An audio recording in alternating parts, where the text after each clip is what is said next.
but with these pickups, you could probably get a little bit more breakup on the tubes just because of that extra hot output, right? Um, any sort of modern metal amp, yeah, that's what you want. If you're not using amplifiers and you're going like say a fractal system or the Art Core, the Art 3 or whatever, Art Pro 3 or whatever, or what's the other one? The Hughes Kepler. You know what I'm talking about. Yeah, this thing is really ideal for loads of saturation of distortion and effects. So you will still maintain the clarity. So if you're that kind of guy, you want the Joe Satriani sound on steroids, you can get it. You want the Steve Vai sound on steroids, you can get it. You want, like again, Randy Rhoads, that sounds on steroids anyway. So you put a little bit of chorus on there, man, a little bit of chorus and a little flans. You'll be playing the best version of Crazy Train you've ever heard. Yeah, so I've been living with this guitar now. I did the 1 year review tabletop of it, and I know they're talking, well, where's the sound sample? Check through my channel, you'll find all kinds of sound samples of this.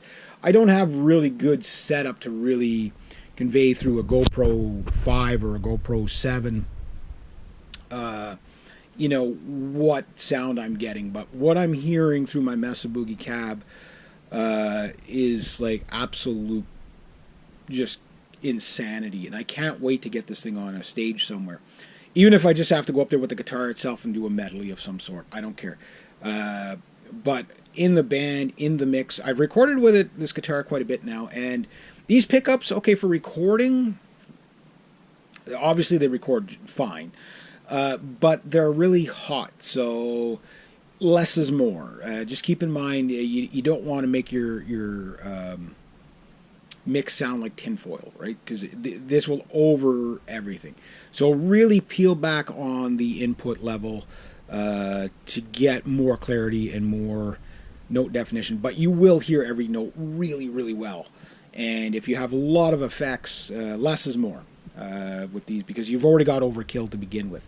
So when you're recording with it, yeah, like the JBs where you have to kind of saturate a bit more. Or even like for example,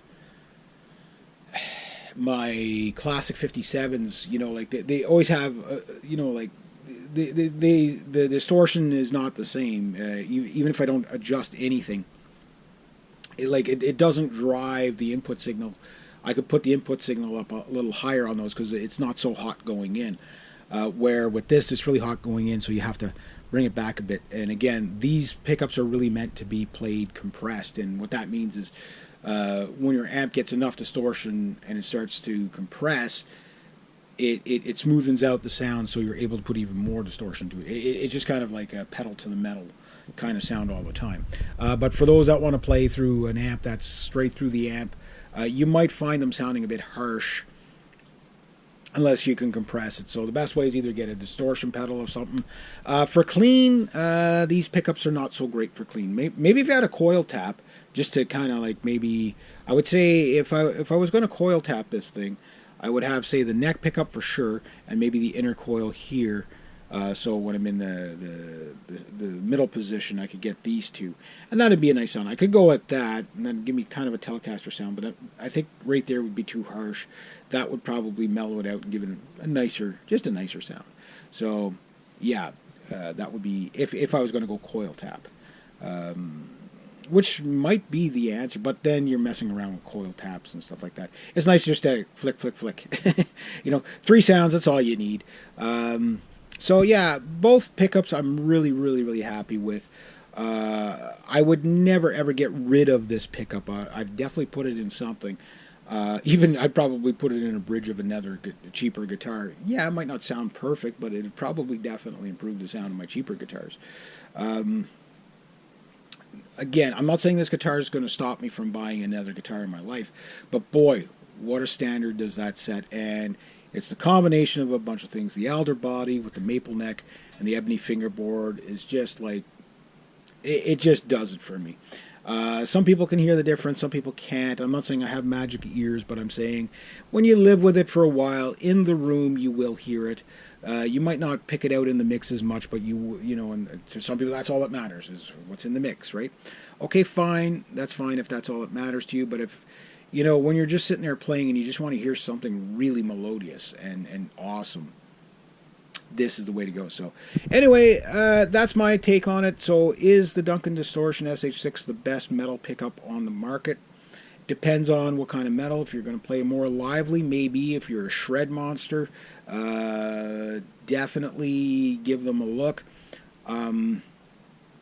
Again, you like, strangely enough, my if I have right now, I just got like a clean channel, dirty channel set up on my pedal.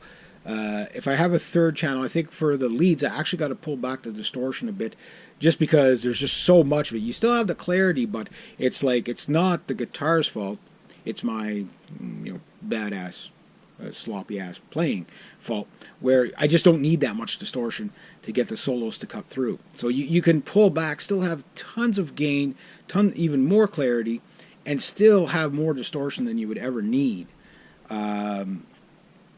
And then you can just go full crazy pedal to the metal for the rhythms. So yeah, you can do a lot with these pickups. You'll never be saying, oh geez, I wish I had a little bit more grunt for that solo with these. You just, you've got more than you need. You probably have too much. You know, you probably have too much. That's you know, even John Petrucci's like, you know, like dial back the distort. Like, many people just use way too much distortion. Dial it back a bit, make it manageable. And when you play live, that's one thing. The louder you get, the more unmanageable it becomes.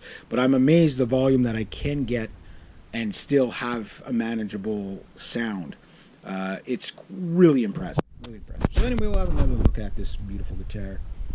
And I think that's all the yammering I'm going to do about this guitar for now. I can never show you guys this guitar enough. You want to see the back of it too. Why not? Everybody likes to look at the hiney of a good, nice hiney. So there we go. Really, really, really, really cool guitar. Super, super happy with it anyway. Not perfect. It's not the best playing guitar in the world, but man, it's pretty damn good. When I change the strings on it, I'm actually going to maybe take down the action just a smidge and see what happens. Frets are still pretty good. Not the best fretwork in the world, but pretty damn good. No dead frets on anywhere on this. And again, if you had dead frets anywhere on this guitar, these pickups will tell you. The clarity's there. Doesn't matter what note I play. It's a full ringing out note each time. So, yeah. There we go. Have yourselves a great day, eh?